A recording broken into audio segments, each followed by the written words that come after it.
各位网友，大家好，今天是2020年9月9号，星期三，欢迎大家参加王健每日观察直播2的节目。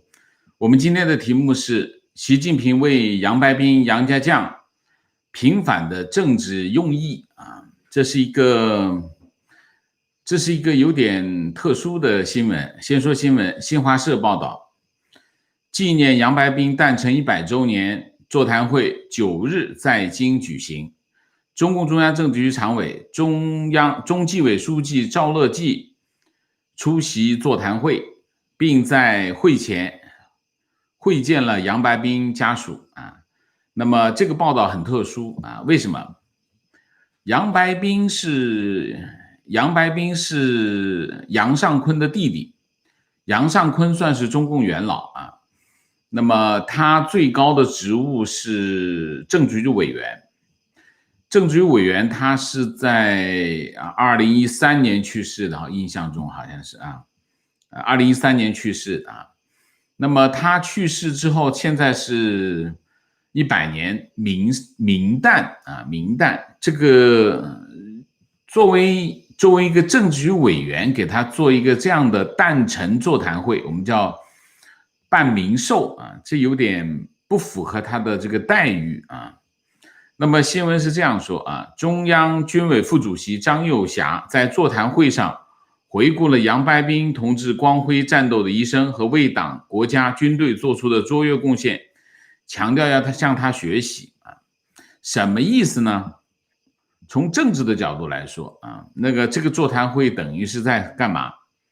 等于在跟杨白冰平反啊，为杨家将平反啊，这里面就有一系列的典故啊，我们等一下慢慢讲。为什么要给杨白冰平反？杨白冰当年为什么会下台啊？这里面有一系列的过程啊，所以今天他开一个这样的座谈会啊，有含义啊。杨白冰是杨尚昆，他原名叫杨尚正啊，解放军上将，然后是中央军委的秘书长。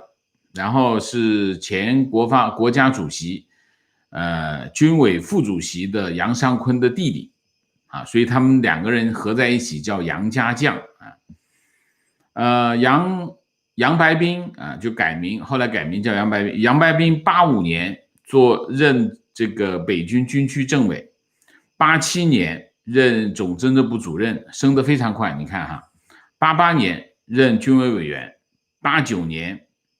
接替杨尚昆出任军委秘书长啊，他哥哥原来是杨尚昆，原来是军委秘书长，杨尚昆上去了，他接他的位置。92年杨家将事件之后，然后他就不再担任这个部队的职务，就做政治局委员。14大担任政治局委员，后来就退了，第2年就退伍啊，整个的退了。13年1月15号在北京逝世，享年93岁啊。然后在上八宝山啊。官方对杨白冰的评价是中国共产党优秀党员，久经考验的共产主义战士，无产阶级革命家，杰出的政治工作领导者。他就讲他政治工作领导者啊。中间发生了什么事情？中间发生了杨家将事件啊。杨家将事件是怎么回事啊？64事件之后，杨家将就是杨尚昆和杨白冰这2兄弟，他们的权力达到顶峰。顶峰有多顶峰？在1989年10月6号到9号13届五中全会啊，邓小平辞去军委主席的职务。谁来接？江泽民接。同时杨尚昆出任军委第1副主席啊，杨尚昆做军委第1副主席，杨白冰任军委秘书长。杨尚昆原来是军委秘书长，这就是他把这位置给了他弟弟，然后等于是一左一右把江泽民给架空了啊。那么为什么邓小平把军委主席的位置给了江泽民，同时在他身边一左一右安排杨家将啊，看住，相当于看住他。因为邓小平跟杨尚昆关系不一般啊，非常不一般，他们俩关系非常好。那么从45年开始，杨尚昆这个人呢，就是一个心非常细啊，安排事情就是秘书出身，然后就45年之后，他一直在干一个岗位，什么岗位？中共中央办公厅的主任，叫中办主任。中办主任我们叫什么？叫大内总管，就是基本上，中共中央内部的事务啊，就是当然这个事务他和秘书长是不一样的，秘书长是负责，中办主任是执行啊，这是一个这样的岗位。他一直干到什么时候？一直干到文革，他才给毛泽东干掉啊！他当时是一个这个岗位，所以他在这个岗位上一口气干了多长时间？干了20年啊，中办主任一直到文革啊。邓小平呢？邓小平是54年出任这个副总理，然后就任中共中央秘书长。你看，杨尚昆是中办主任。邓小平是秘书长，就是等于就是邓小平是杨尚昆的顶头上司啊。然后邓小平又一路从那个秘书长干到总书记，56年就开始干总书记啊。中共建政之后，实际上呢有一个铁三角啊。什么叫铁三角？邓小平总书记是什么？总书记就是负责党务，原来中共是有党的主席的啊，党的主席是政治上负责，但是真正管理党务的是谁？是总书记。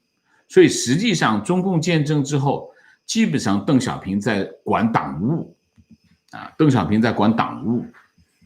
那么周恩来在管什么？政务，总理管政务院，后来改名叫国务院，就是一个党务。一个政务上面有个谁？有个刘少奇，刘少奇是国家主席。这3个人一合谋，一合作，就把毛泽东给架空了。毛泽东给架空到什么地步？连文件都没得看。就是你想一下，一个是国家主席，一个是总书记，一个是总理啊，基本上这三角关系，基本上这就是老毛为什么要发动文革的原因，因为他已经被架空了。这是另外话，我们以后再说啊。邓小平在56年做总书记，他做了2件事，在这个岗位上做2件事啊。第一件事情干嘛？反高岗饶漱石啊，这是邓小平在他的总书记位置上干的第一件事。第2件事是什么？反右。反右是毛泽东发动的一场运动，但是真正执行的是谁？真正执行的是邓小平。所以你看，这就是邓小平的铁案。邓小平的铁案就不会翻案，除非邓小平翻了。邓小平这就是中共的传统，就是只要邓小平没翻，反右这件事情永远只说是扩大化，不说错误。就说你现在右派中国已经早就没有右派了，所有的右派都摘帽平反了，但是反右这件事情在中共党内只说扩大化。为什么？因为这个案子是邓小平办的，这就是中共的传统。那么所以你可以看出来什么呢？邓小平跟杨尚昆关系非常好，所以呢他退下来，让江泽民接他的军委主席，然后派这个杨家兄弟这个看住江泽民。那么这个时候杨家将的权力已经到了他的最高峰。那你想一下，杨尚昆一直在做这个军委秘书长，军委秘书长实际在主持中央军委的工作，一直是杨尚昆在布置啊，军队里面的提拔啊，这些都是杨尚昆在操办。那江泽民从上海来啊，从上海来，他在中央完全没有根基。这边有个杨白冰，这边有个杨尚昆，那两兄弟一搭手，在军队里面把江泽民给架空了。江泽民当然很紧张，这件事情他心里没底啊。到了什么时候呢？到了92年，92年大家记得有一件很重要的事情是什么？邓小平南巡。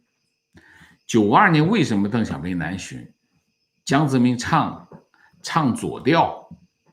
江泽民8964以后到了北京啊，到了北京之后呢，他发现他必须往左转，才能得到更多中共那些元老的支持啊，他就想办法呢，他就是干嘛呢？他就唱左调。唱左调呢，他跟他搭档，当时跟他搭档是李鹏。李鹏，你唱左调，李鹏当然高兴啊，李鹏也跟着一起唱。这个唱了几年下来，经济越来越差，经济越来越差，邓小平不干了。92年他去深圳，去广东啊的南巡啊，谁陪着？杨尚昆。杨尚昆当时已经是国家主席了啊，杨尚昆陪着，就是杨尚昆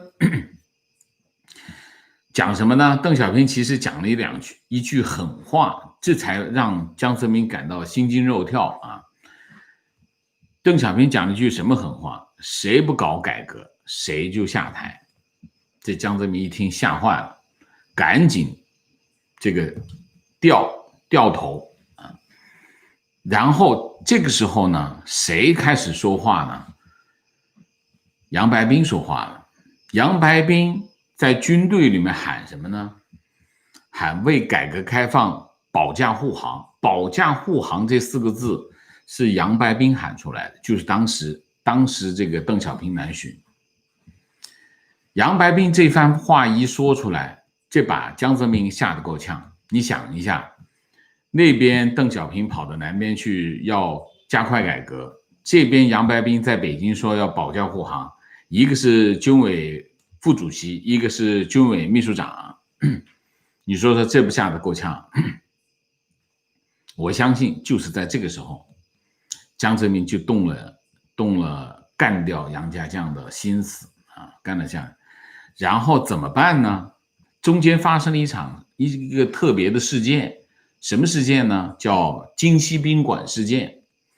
大家知道京西宾馆是中共中央的一个宾馆，中共中央它属于中共中央啊，大部分重要的会议都在京西宾馆开，中共大部分的会议都在京西宾馆开啊，因为京西宾馆它有一个很大的礼堂，就是说一般来说政治局会议以前都在京西宾馆开，因为它规模不大，好办，不去大会堂开的啊，都是在京西宾馆开。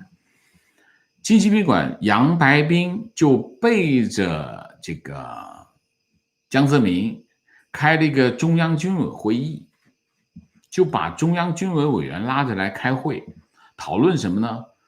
讨论这个人事问题。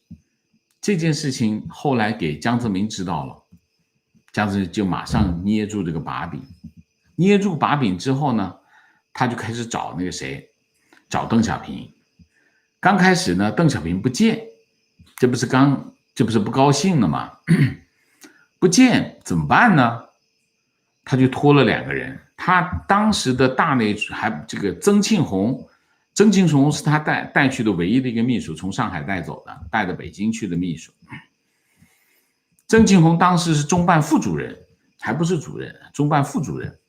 这是当然他是江泽民的心腹，他就找了2个人，一个人是叫这个俞正声。俞正声后来当时是青岛市长，不是市委书记，忘记了啊。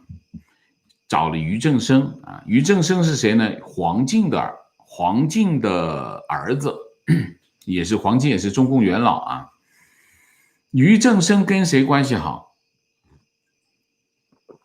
跟邓朴方关系好。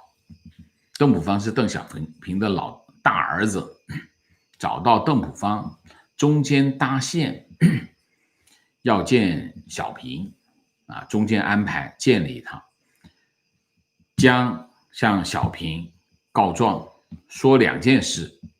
第一件事，京西宾馆事件；第二件事，杨尚昆在不同的场合曾经表达过一件事：平反6·4。杨尚昆在6·4事件上跟邓小平有不同的看法，但是他在一些这个场合并不是很公开的场合，但是这个情况被谁？被江泽民知道了。这2件事跟邓小平一报告，邓小平大怒，找这个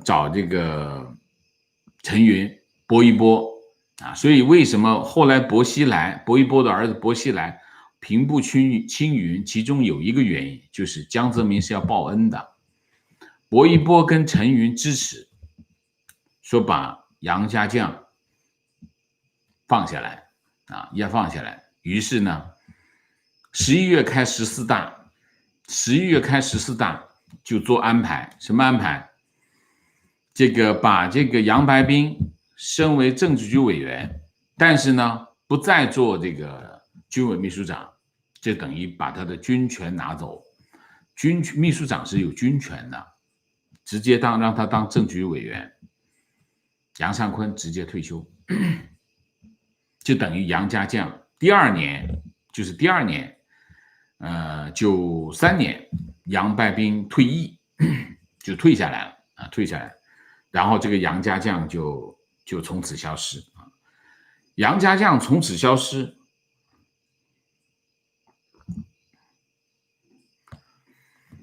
你可以看到，在这件事情呢，当然杨家将的退出历史舞台，才有江泽民的时代。杨家将要是不退出历史舞台，江泽民不可能有后来的地位，他的地位可能跟这个胡锦涛差不多，你旁边一直有人在制衡他，他很难过的，他非常难过的会是啊。那么这是一个杨家将，大家想一下，杨家将是江泽民罢黜的，江泽民现在活着，身体好得很啊。那么你想一下，给一个去世的政治局委员做民寿啊，意思什么意思？意思就是给杨家将平反，就是你想一下，肯定是有在党内肯定有交代，为什么让他退啊？之前其实14大开会之前，是有过一些事件的，比如说像当时有一些老帅啊。联名写信给邓小平，要求罢免杨家将。这个到底是这些老帅自己火得起来说的呢，还是邓小平暗示的呢？都不好说。但邓小平拿这封信跟杨尚昆说：“那老哥，咱们关系60年，不错啊，但是你也得退了。为什么？你看，不是我让你退，是大家要你退，我也没办法。所以杨尚昆也是没有办法。”就退了啊，是这样的一个关系。那你现在肯定党内是有说法的，只不过呢不公开，给杨尚昆一个面子，给杨家将一个面子，但肯定是有意思，就是这是被罢黜的。那现在给他开座谈会，给他诞辰开座谈会，肯定他的功绩就是等于是平反的意思啊。那么这个平反的意思翻过来你一看，江泽民还在呢，你给他平反，那这不是打脸吗？给江泽民打脸吗？啊！我刚才讲中共的传统是什么？中共的传统就是谁办的案子，他没倒台，他没去世，一般不平反，不翻案啊。那么习近平这个给杨白冰一翻案，什么意思啊？说明几点啊，我来讲一讲啊，分析。第一，习近平跟江泽民的矛盾，他们之间的冲突啊，基本上已经算是撕破脸了。就这件事情一办，你看他们两个肯定是撕破脸了。没有撕破脸，这件事情不会这么办。而且习跟杨家，也没有听说有什么特殊的关系啊，也没有什么情面好说啊，说特别就是这件事情办下来，肯定是故意去打脸的，就是气对方的，就气对方的啊。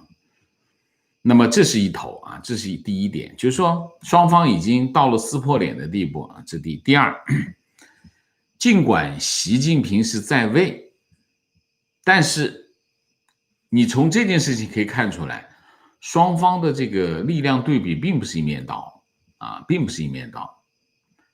习近平给杨家将平反，一定是在拉一种政治势力，他需要政治势力。为什么？因为按道理来说，杨家将在被这个江泽民干翻，江泽民在任上毫无疑问会肃清这个杨家将的政治势力，而且这么长时间下来，这肯定都已经干干净净了，没什么实控的了，没什么实力的了啊。那么也就是说，杨家将所谓的杨家将在实际效果上没有实际的利用价值，但是尽管如此，习近平还要办这个事儿，说明什么？说明习近平是需要这种政治势力啊，来抗衡江派势力啊。这种政治势力是大家想一下是什么政治势力？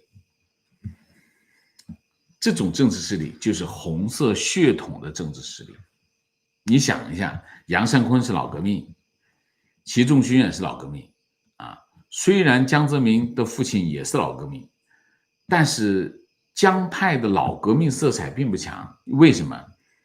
因为江泽民的父亲并不是很级别特别高啊，所以江上清啊，江上级别不算特别高，而且去世的很早啊。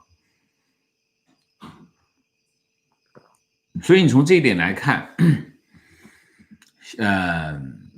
习近平给杨家将平反，其实是为了强化红色血统的这种政治势力啊，就是尽量往身边拉各种政治势力。与此同时，也说明一点，他在政治取向上会越来越偏左。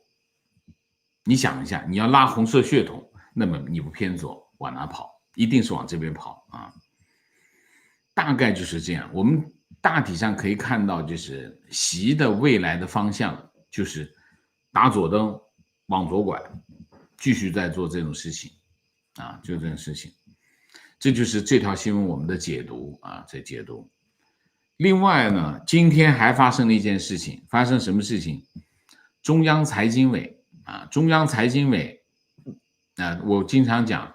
这个习近平是用这个原来是小组，后来把小组变成了委员会，用这些各种委员会，深改委啊、金融稳定委啊，各种委员会，把国务院的权力架空啊，架空。那么今天开什么呢？9月1，大家记不记得9月1号开的什么？9月1号开的是深改委，跟深改委的第15次会议啊，9月1号开啊。那么当时是深改委的副主任李克强、王沪宁、韩正啊出席，然后今天开的是财经委。9月1号的深改委呢，其实有做了一个很重要的决定，什么决定？就是内循环，就是其实一个是这我们叫经济政策的决定，就是未来的经济走内循环的道路，这是9月1号。今天这个会议是什么？今天这个会议的是叫中央财经委，它的题目是统筹推进现代流通体系建设，为构建新发展格局，新发展格局就是内循环啊，提供有力支撑。然后特别之处在哪里？这是标题，我刚才读的是标题，很长的标题。李克强、王沪宁、韩正出席。这个李克强、王沪宁、韩正都放到标题里面去了。这个有点不一样啊，那么说明什么？说明我们之前讲北戴河会议之后，其实大家可以看得很清楚这个格局啊，就是说你可以看越来越走什么呢？走集体领导的方式，就是说习近平再也不被单独突出。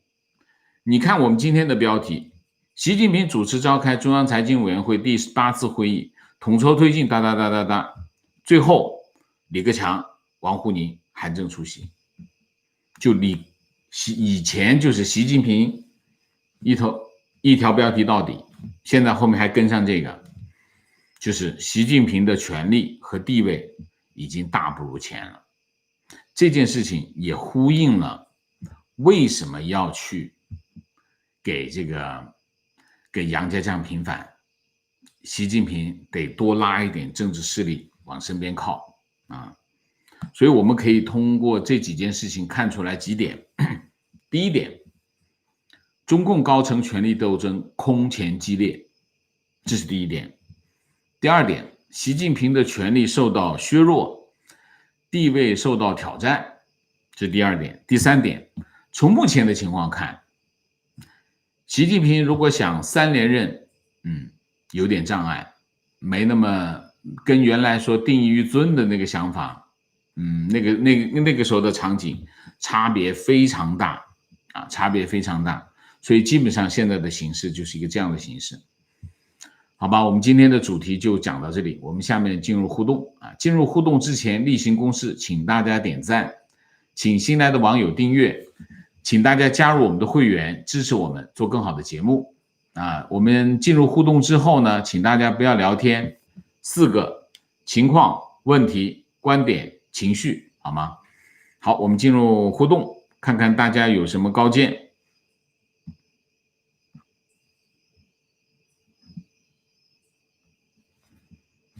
好，先明谢归人111，谢谢闪电233，谢谢王老师深夜直播辛苦了，美西也加油，谢谢啊 ，Daniel 梁，谢谢王老师加油，阿雅谢谢，今天是教师节哦，教师节哦 ，OK， 祝老师节日快乐 ，OK， 于子，谢谢。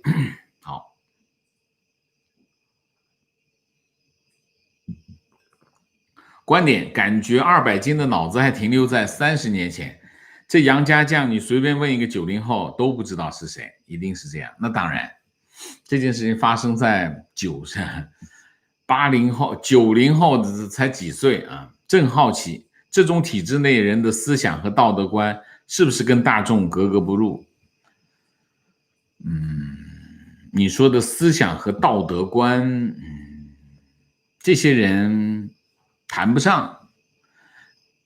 中共的干部中共的干部是什么？是权力的奴隶。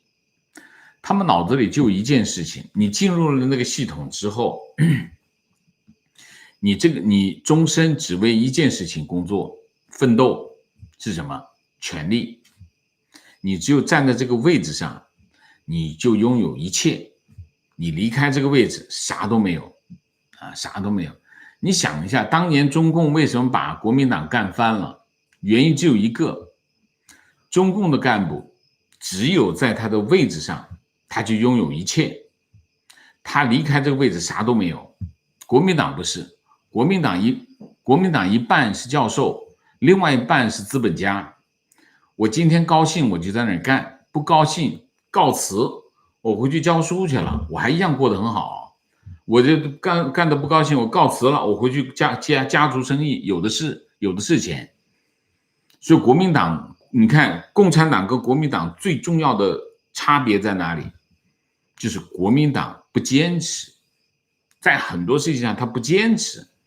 他为什么？他没法坚持，因为在那岗位上的人他就不坚持。共产党一定很坚持，为什么？因为他如果共产党完蛋了，全部都完蛋了，啥都没有了。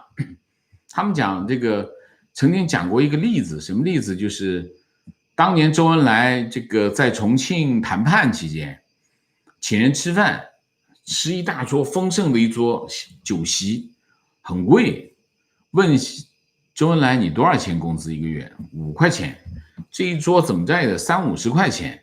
怎么也30-50块钱才一桌酒席，他说：“哎，这是党请的，就是这样。中共的干部啥都没有，全是党的。你在这个位置上啥都有，你不在这个位置上啥都没有。所以中共就非常坚持，一定坚持到底。这就是中共，就是我们从文化上来说，中共跟国民党之间的差别啊。”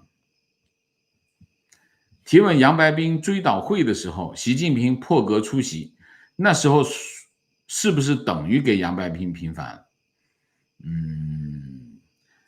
那个时候老实讲哈，那个时候习近平自己的位置还不稳呢，习近平自己的位置还不稳，所以算不算平反呢？可以这么理解吧。但是开一个这个级别的座谈会，让政局常委去开一个这个级别座谈会，算是这事儿敲定吧。这个事儿也是做给江泽民看的嘛。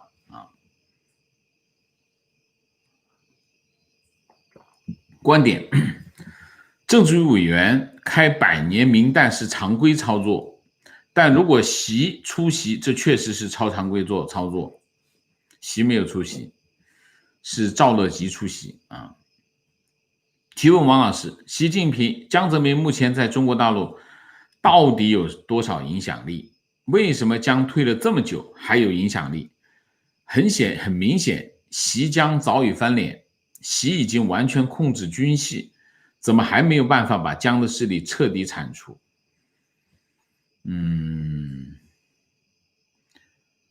那是这样的，这里面有几个因素啊。其实中共的这个系统其实是蛮复杂的啊，它有一个很庞大的什么呢？退休元老啊，退休元老有没有影响力，取决于什么？取决于他有多少门生还在位置上。江在位10年啊，那么前后也这么长时间，江的整个的系统非常庞大，而且胡锦涛时代其实是半个位置坐在那个位置上，半个屁股坐在总书记的位置上。那么其实前后左右全是江的人啊。到了习近平的时代，其实还有江的人。所以你想一下，他延续出来的影响力有多大？非常大。所以他有影响力很正常啊。他的影响力当然比胡要大，原因是因为他的这个系统很完整，党政军非常完整，胡就没有军啊。习现在是把党政军全拿住，这个没问题，但是要完全铲除江的影响力，估计没那么容易。因为中共它是一个金字塔型的权力架构，但是外面还有一个元老，元老的影响非常非常不确定，就看你自己在这个位置上的这个权力有多大。虽然现在习近平权力非常大，但是江泽民的党羽也很多啊，所以怎么没有我也不知道怎么没有，这就是他的政治现实啊。观点：带国内的朋友向王老师道一声教师节快乐，人生遇到的导师不多，您是一个。他说您教会在国内信息混乱的环境下保持科学的独立思考的能力，非常感谢，谢谢。提问：隔代指定接班人的话，习不是江让他上位的吗？为何他要反江？这是个好问题。理论上来说啊，他为什么要隔代遗传啊？隔代遗传的目的是什么？隔代遗传的目的是防止出现什么呢？影响力延伸下去。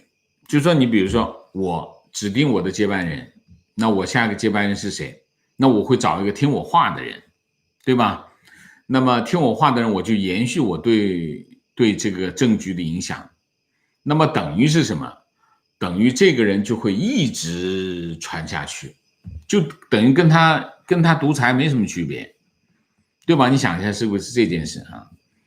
那隔代指定的什么意思呢？就是你这个人接你班的人呢，不是你指定的，不是你指定的呢，那他不一定就会听你的，那就防止他这个人的影响力持续的下去。它是一个这样的用意啊，就从隔代指定的这个用意来说，大概是一个这个用意。所以江泽民指定了习近平啊，但为什么习近平要反江呢？有2个原因。第一个原因，习不甘于做傀儡，不甘心做傀儡。他如果真正，你想一下，其实在习的身边原来有很多江的人，军委副主席都是江的人，结果习近平不愿意怎么样，把他这个副主席全干掉，全抓了。这个军委副主席基本上全给他抓掉了，所以他就要自己出来，这是性格的问题。所以你看习跟胡的性格就不一样，胡就相对来说性格没那么强悍，习的性格就相对强悍一些啊，这是一个方面。第二个方面，习还是有一些政治理想的，习的政治抱负、政治理想跟胡不一样。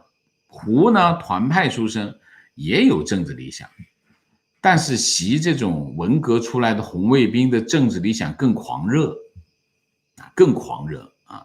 所以一个是狂热的政治理想，一个就是强悍的性格，他不愿意受江的影响。所以他要反的原因在这里观点，我倒不觉得习现在为杨平反不一定对红二代有特殊表示，而只是想拉一些军中实力派。我认为二代和军队不一定买账，目前军队的士气不高，从任志强和蔡霞来看，二代们现在态度狐疑，习这个做法有点演得不像，也有可能。观点，为杨白冰平反敲打江派有可能，拉红二代未必，因为红二代分化的很大，不是一派。那是肯定的啊，红二代肯定不是一派啊，红二代也是分化。但是红二代有一些共性就是说有一些血统上的共性容易凝结因为他们有很多共同的政治利益，所以容易凝聚在一起。所以不一定说我一竿子全把它给呼了进来，那也不可能观点，邓小平其他功过不谈，但在推进 CCP 政治文明方面有其作为。他终结了对政治对手的污名化攻击和道德诋毁，从华国锋到杨家将都没有被批判。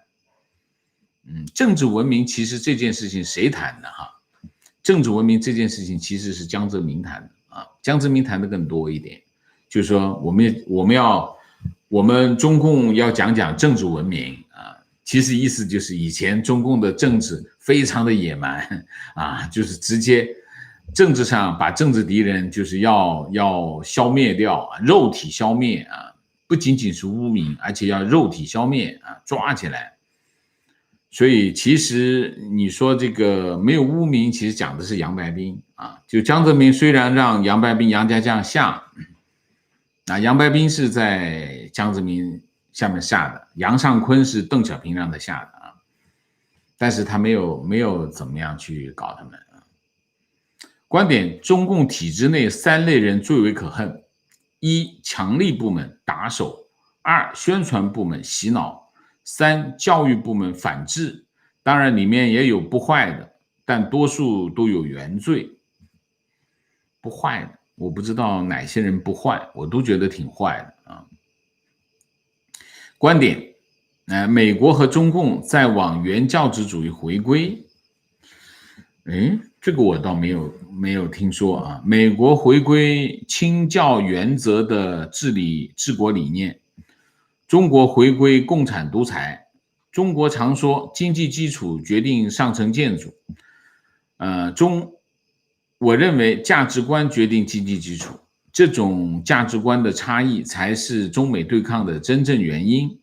如果中国真的是靠自己努力崛起，讲贸易原则，讲诚信，靠自己的能力科技创新，中美对抗只会停留在贸易层面，而现在的两个国家、两个民族、两种价值观的对抗啊。昨天节目王老师讲恶法，其实法律也是价值观、伦理的体现。CCP 烂到根了，美国回归清教原则的治国理念，我倒是真的没有感觉啊，这个我要认真的思考一下这个问题。但是中美两国的对抗是价值观的对抗，我认为是对的，就是从本质上来说，中美两国的对抗是价值观的对抗，一个是叫社会主义，一个是资本主义。这是两个社会制度，其实反映出来的是两个不同的社会价值观，他们之间的对抗啊，这个我同意啊。那么观点，为什么西方国家都认为 CCP 邪恶，却不愿意帮助我们推墙？好吧，推墙这件事情，你得有个主体吧，就得有个政府吧。那么这第一。大家的政治逻辑不一样，你想一下，比如说欧盟在跟中共交往的过程当中，他第一个想到的是什么？第一想到是做生意啊。那么中共也是用做生意的方式来跟他交往啊，这是第一个。第二个，他们有矛盾，什么矛盾？也是价值观的矛盾啊。你要想欧盟，它在人权，在其他的一些领域是有矛盾。但是他们觉得这个问题没那么严重，为什么？因为这里面有西方国家过去20-30年其实都是在误判中国，对中国的形势在误判，他们不知道中国发生了什么事情，他们不理解中国发生的事情意味着什么，所以这里面有一系列的误判在这里头，包括美国也是一样的误判，所以他不知道中国发生了什么，但他是知道有事件。有一些事件性的东西，但是事件性东西背后在制度上的问题，他们没有深刻的认识，所以在这个问题上，他们对中共的定位，原来的定位并没有像现在这么尖锐，说他是我的，现在欧盟对中国的定位是战略竞争者，美国的定位是什么？他对我有恶意，他会威胁我的安全。这个言下之意，他就是我的敌人，除了开战以外，基本上就是这样。所以其实西方国家对中国，特别是中共，有一个认识的过程。这个认识的过程是什么？是怎么实现的？就是中共的扩张，扩张碰到了西方国家的利益，碰到了西方国家的底线。还有就是最近的一系列的事件，比如说香港啊，比如说台湾等等。逐渐发生了这个认识上的改变啊，所以他们为什么不愿意帮我们推墙？就是他还没有到这样的进程，他还没有对中国的认识到有这样的需要的进程。OK， 提问王老师，以您的分析，现在有迹象可以看出来下一届接班人吗？还有，能不能跟大家科普一下 CCP 有没有继任顺位的制度？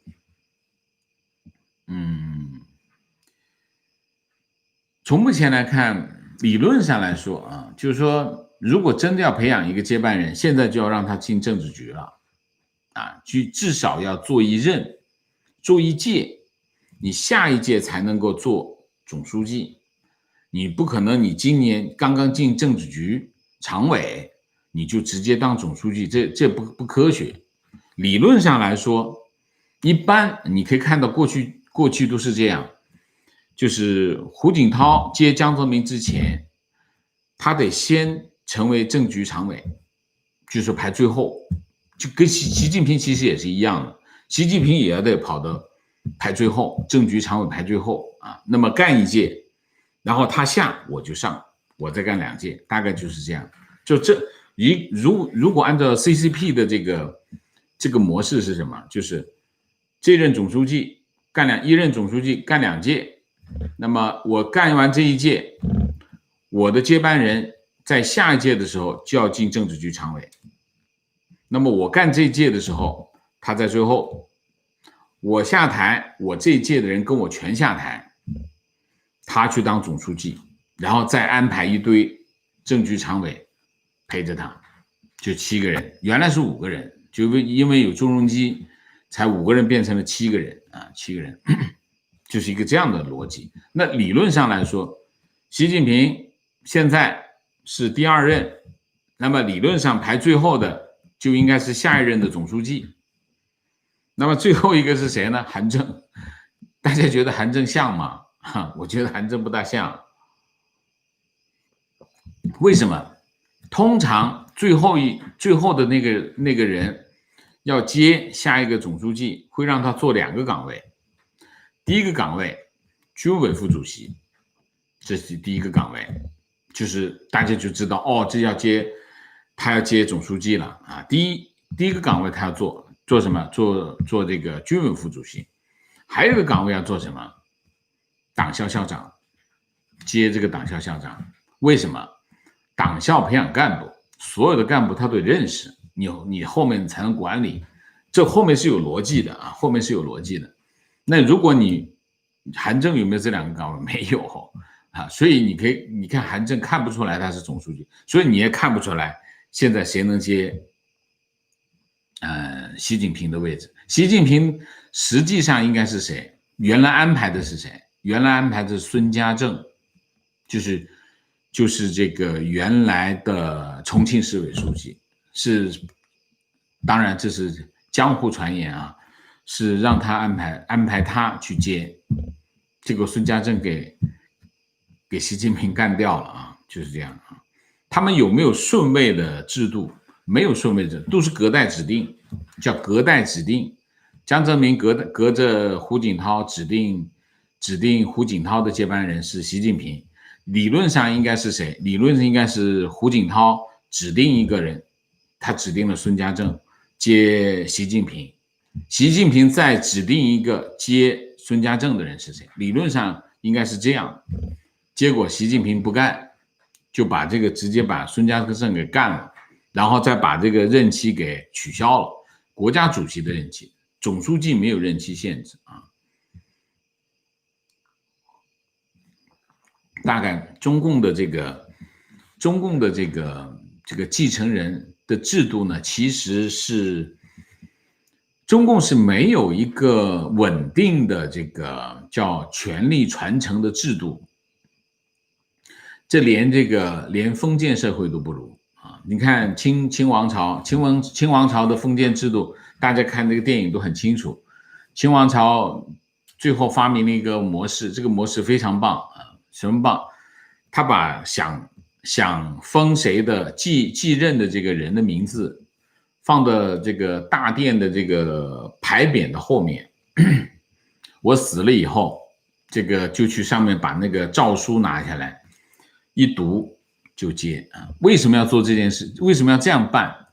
因为以前呢，立太子，这个太子一立，太子就变成什么？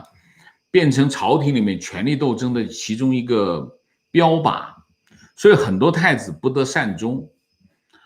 他这个清朝这个制度好在哪里呢？就谁都不知道谁是太子，所以呢，这些皇子们你也别争也没有用。为什么？已经定了在上面，而且皇帝想改谁，就悄悄拿下来把名字一换，你也不知道。所以呢，皇子呢也没什么好争的，都不知道是谁。所以清朝的这个权力的继承就很顺利，就没有闹什么太大的事儿。中共你看，从建政到现在，其实他的权力的继承模式，其实到江泽民到江泽民其实还是我对他评价还是比较高的，就是他还是遵守的这个规矩的。就是邓小平他们定下来的规矩啊，邓小平、陈云他们、宋平他们定下来的规矩啊，江泽民是遵守了的，然后这个胡锦涛也是遵守的，总共2个遵守的，第3个就不遵守。所以你看整个中共的这个权力的继承制度，其实你把它拉开来看，就是一塌糊涂，就是没有制度，总是有人，这个制度总是会被破坏掉啊。原因是什么？原因是什么？原因它没有党内的民主制度，它完全是什么？完全是黑箱操作。黑箱操作意思是什么意思？就是宫廷政治。宫廷政治的特征，宫廷政治最大的特征是什么？就是不确定。在所有的宫廷政治当中，最不确定的就是权力，因为它有很大的不确定性。当它有不确定性的时候，它这个制度就不稳定。你只有像清朝这样，它就很稳定。它就为什么稳定呢？它公开啊，大家看哈，我这写好了放上去了哈，然后我这个以后这个100年之后大家取这个制度很稳定。中共没有，中共一直就在里面打。所以中共的特点是什么？中共的特点就是权力斗争，就是斗。其实斗这件事情并不是毛泽东发明的，是中共，是整个的共产政权、共产体系都是斗。你看苏共也是斗，就他们这个基因就是斗，斗来斗去，斗来斗去，一直在斗。所以你权力不稳定，你没有一个公开的这个制度化的东西，然后你又没有党内民主，结果是什么？结果它就传承制度不确定，就今天东一下，明天西一下。它会造成什么呢？它会造成最大的问题。你看文革是什么？文革其实是什么？文革其实是党内斗争的外化，就是本来你党内斗争，你宫廷政治血流成河就血流成河，国家该怎么办，没有影响啊。其实很多西方的这宫廷政治也是差不多是这样。但是问题是什么？问题是中共呢，他不仅仅要在宫里面打完之后还得打到外面去，就是宫廷政治的外化，全国人民跟着一起得折腾。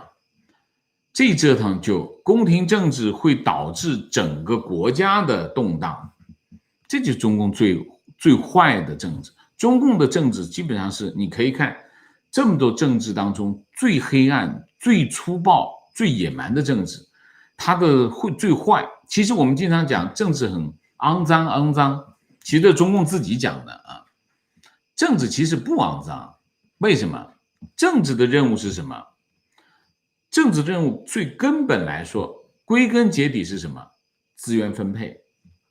资源分配是件多么高尚的事情，你想一下，就是那个分蛋糕的人，我要分蛋糕，公平的把这蛋糕分给大家，这就是政治。所以中共讲政治很黑暗、很肮脏，其实讲的他们自己。所以你看，全世界的政治文化当中，中共的政治文化就是野蛮粗暴、不确定、搞不清楚，它变来变去啊，不透明啊。孙政才啊，不是孙家正啊，孙政才啊。观点不同意前面有网友对邓小平推进政治文明化的观点，不提文革前他做了什么。文革使中共内斗造成重伤，不能继续内斗是他们的共识。邓小平最大的恶在于没有给文革正确的评价，而不能够揭露文革真相的原因是，当真相大白天下之日，就是中共倒台之时。观点：共产党的洗脑宣传说民主国家的政党斗来斗去，浪费时间和金钱，做事情没有一党专政有效率。可是看看他们70年来的党内斗争、政治运动，甚至扩大到全国，祸害延续数十年，拿这种效率去和西方国家相提并论，只有无耻的中共才说得出口，也只有无脑的小粉红才会信。非常正确，非常正确。专制决策是很快，一拍脑袋就定了，那你就要看这个好不好踩了。好踩他那个决策是对的，不好踩那个决策是错的。好踩是这个人是有智商有公心的，不好踩这就是个饭桶。那么他那个决策，你看看中国那个决策什么情况啊？所以用这个效率来衡量一个政策、一个政党的这个公平公正性是没有意义的啊。观点：翻翻《资治通鉴》，超不过3页就是阴谋和鲜血，中国一直如此，只不过49年以后把普通人也拖进来而已。非常正确。提问支持王老师，近来国内各种媒体有关林彪正面的宣传很密集，是否也会为林彪元帅平反？不知道，我觉得如果他平反的话，我不意外。为什么？因为习近平需要各种势力，就是这种我所谓的这种红色血统的政治势力。所以你可以看习近平当年去，我印象中是上个月吧，去了趟四平保卫战的这个纪念馆。四平保卫战谁打的？林彪啊，意思是什么意思？其实隐含的意思就是肯定林彪啊。意思其实习近平最近的一些动作表明，这个有一些意涵，在这里面。什么意涵呢？就是外部压力很大啊，外部压力很大，跟西方国家全闹翻了啊，甚至有可能打仗啊。从党内的角度来说啊，那怎么办？第一件事情，党内要团结。党内要团结的做法什么？党内要团结的做法就是给之前罢黜的这些人，该平反平反，该恢复名誉，让他们团结在党的周围，让各方政治势力凝聚在一起。就是如果你说这个林彪这件事情，我们放在一起看，这背后的逻辑大概是一种这样的逻辑啊。情况：坐标天津某高校，近日学校开始统计，从19年下半年以来，教师是否在自己承担的课程中有意识地引入课程思政元素，不仅是指政治思想、爱国爱党，也包含疫情期间抗疫英雄事迹，还有很多方面，比如科学发展、工匠精神、传统精神等正能量。学校在统计各单位课程思政教学的覆盖率，每门课程是否融入思政。思政是什么？就是思想政治工作，就是洗脑啊，洗脑就是说他把每一门功课都要变成什么呢？变成洗脑工程啊，就这个意思，非常恶毒啊。观点：感觉习只是纵向的看中国历史，三观还停留在秦皇汉武，满脑子帝王霸业。他的认知让他无法理解宪政民主，无法横向的看待世界，定位自己。或许在他看来，华盛顿就是傻，而不是伟大。建议：我一贯赞赏王先生实事求是的新闻评价，今早的议题特别精彩，内容于微小处见真章，从日常生活、文化艺术的角度去论证普世价值，开创了一个轻松愉快的新局面。期盼日后收看更多这方面的内容。非常感谢你的支持啊！我们今天上午的这个花木兰的议题是一个尝试啊，这个尝试目的是什么？目的是突破我们现有的我们的议题框架啊，在我们过去1年多的这个节目当中，其实是慢慢形成了一个议题框架，就是我们大体上讲来讲去就是这个范围的事情。但是这一个范围的事情呢，会有一个问题，什么问题？就是有的时候会重复。因为你想一下，我们讲这个议题的时候，当它发展到这里的时候，好，我们会顺便把前面的有一些背景讲一讲，然后再往下发展的时候，我们又把前面的议题背景再讲一讲。所以很多网友会跟我说王老师你讲过了，其实不是，其实是有新的发展。这是什么？这就是议题框架的局限。